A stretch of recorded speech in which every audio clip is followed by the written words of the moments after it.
श्रियकान्ताय कल्याणनिधये निधयेतिनाम् श्रीवेङ्कटनिवासाय श्रीनिवासाय मङ्गलम्। लक्ष्मी सविभ्रमालोकसुभ्रूविभ्रमचक्षुषे चक्षुषे सर्वलोकानां वेङ्कटेशाय मङ्गलम्।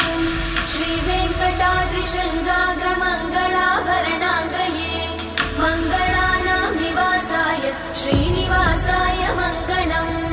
सर्वावयव सौन्दर्य सम्पदा सर्वचेतसां सदा सम्मोहनायास्तु वेङ्कटेशाय मङ्गलम्।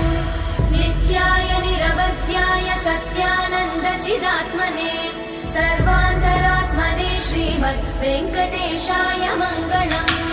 स्वतः सर्वविदे सर्वशक्तये सर्वशेषिने सुलभाय सुशीलाय वेङ्कटेशाय मङ्गलम्।